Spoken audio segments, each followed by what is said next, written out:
현재 한국에 나온 뜻밖의 뉴스에 일본이 내심 환영하는 게 아니냐는 의견이 나오고 있습니다.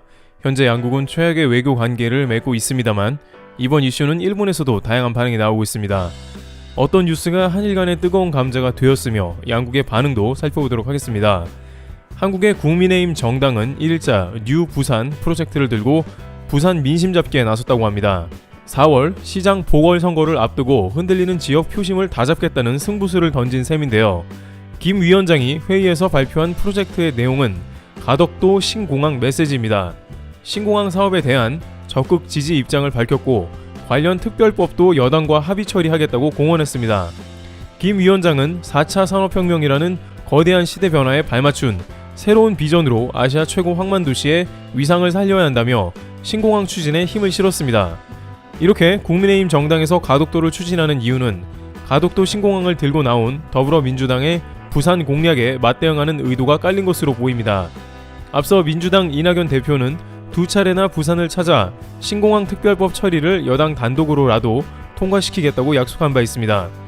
민주당의 신공항 추진과 맞물려 한국갤럽 여론조사 기준으로 부산, 경남, 울산의 국민의힘 지지율은 일주일 새 7%포인트나 빠졌습니다. 애초 민주당 소속 오거돈 전 시장의 성추문으로 보궐선거가 치러지는 구도에서 국민의힘 내부에는 선거를 낙관하는 기류가 있었지만 이제는 판세가 쉽지 않다는 위기감이 번지는 상황입니다. 결국 지지율 하락을 더는 좌시할 수 없다고 판단한 김종인 위원장이 직접 부산을 방문해 반전 카드를 내놓은 것으로 보입니다. 가덕도 신공항은 부산에서 미주, 유럽의 물류 및 여객 운송 등이 가능해지므로 부산시에서는 이를 지금까지 찬성하는 여론이 높았던 것으로 파악되어 정치권에 움직임이 있었던 것입니다. 그런데 이것이 한일 간의 이슈까지 번진 것은 그 다음인데요.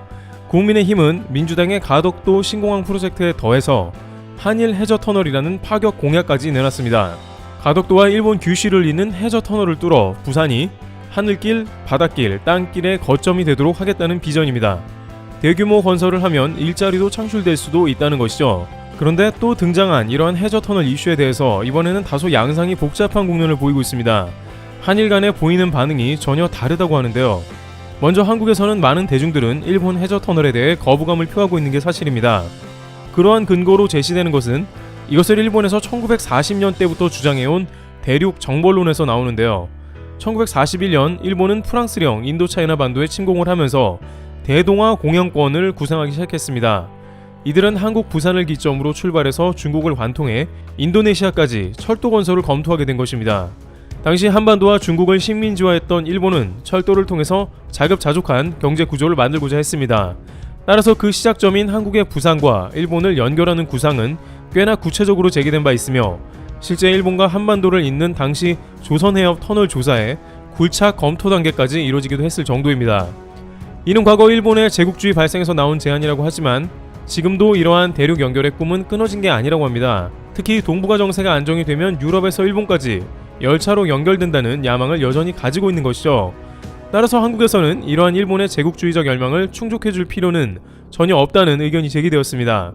또한 해저터널 자체는 한국이 손해를 본다는 것으로 10년 전에 국토부에 이미 결론이 났다는 것입니다. 2011년에 국토해양부는 교통연구원에서 한일 및 한중 해저터널에 대한 검토 결과 경제성이 없는 것으로 조사됐다고 밝힌 바 있습니다.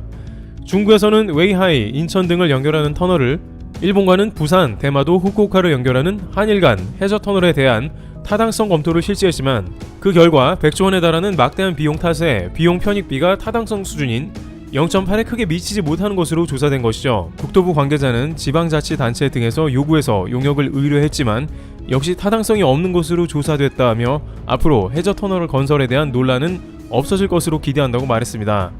따라서 현재 한국에서 일본과의 해저터널을 하자고 먼저 제시하는 것은 더욱 말이 안 된다는 것입니다. 심지어 10년 전에 대략 측정된 공사 비용은 100조 원을 일본에서 모두 낸다고 하더라도 한국 손해라는데요. 주된 이유로는 한국이 종착역이 아닌 중간 지점으로 활용되고 종착역이 일본으로 바뀐다는 것입니다. 만약 유라시아 지역에서 한반도와 철도가 연결되면 여행객은 물론이고 물류의 이동 방향이 일본에서 끝을 맺고 한국은 중간역이 되어 손해를 많이 보게 됩니다. 이러한 논란은 심지어 일본 내부에서도 자주 일어나는데요. 일본 서부의 규슈 지방에 신칸센을 연결할 때에도 사가현의 경우 중간역이 될까봐 공사비 납부를 거부했습니다. 신칸센을 연결해봤자 도쿄나 오사카에서 오는 관광객이 사가현은 지나치고 나가사키에만 내릴 수 있다는 것입니다. 따라서 자신들은 나가사키만 좋은 일을 시키고 공사비를 대야 하는 중간 역할은 절대 하지 않겠다는 것입니다. 한국에서도 100조 원가량의 공사비를 상당히 부담하고 일본만 좋은 일을 시킬 수 있다는 뜻이 되는 것입니다. 따라서 네티즌들은 정치계의 해저터널 공약이 부산을 위한다지만 자칫 부산을 망칠 수 있다고 경고합니다. 그런데 이 사안은 당장 일본 네티즌들도 믿을 수 없다 혹은 절대 해서는 안 된다고 맞서고 있다고 전해지는데요.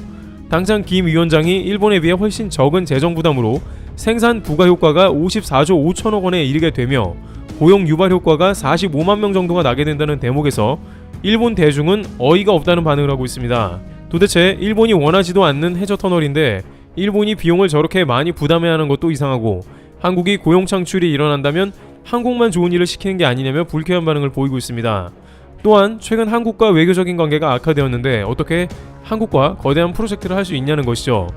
일본 네티즌은 한국은 애물단지고 약속을 매우 쉽게 깨는 국가이기 때문에 해서는 안 된다라고 답했고, 다른 네티즌들도 한반도가 현재 레드팀으로 공사나 과정을 거치고 있어 다리를 놓는 것은 안 된다. 남북이 합세하여 일본을 침공할 수 있는 문제라면서 해저터널에 대해 절대 반대 입장을 드러내고 있습니다. 게다가 현재 한일 관계가 강제징용 문제나 각종 소송으로 얼룩져 있는데 무슨 한일 터널이냐는 것이죠. 또한 일본 정부의 막대한 부채도 거론되고 있습니다.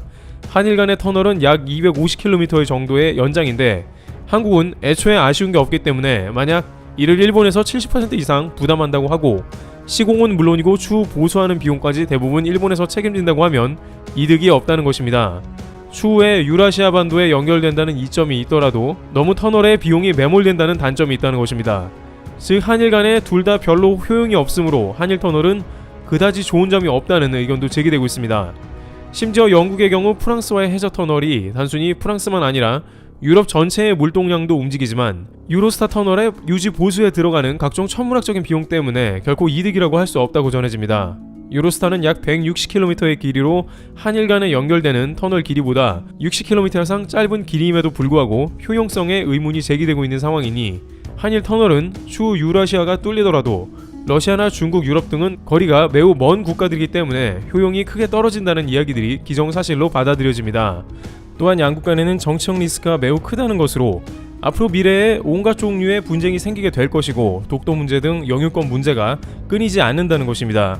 일본에서는 한국에 사죄할 생각이 없으며 한국은 계속해서 일본의 문제를 삼기 때문에 이러한 정치적 이슈가 크게 터지고 나면 한일 간의 여객 수요는 크게 줄어들게 되고 무역량 또한 크게 감소하여 더욱 의미가 없어진다는 것이죠. 일각에서는 이러한 대공사를 하게 되면 결국 공사에 참여한 건설 회사들을 비롯해 기타 관련된 인원들만 엄청난 이득을 보게 되고 양국에는 추후에 적자만 남게 되는 골칫거리로 전락할 수 있다는 것입니다. 이와 같이 한일 터널은 항상 양국 간의 핫 이슈입니다만 적어도 적자나 흑자 여부를 떠나서 양국의 국민 정서는 물론이고 국가 간의 신뢰가 기반되어야 이러한 대규모 공사도 진행이 가능하다는 의견입니다. 트래블튜브 여기서 마치겠습니다. 감사합니다.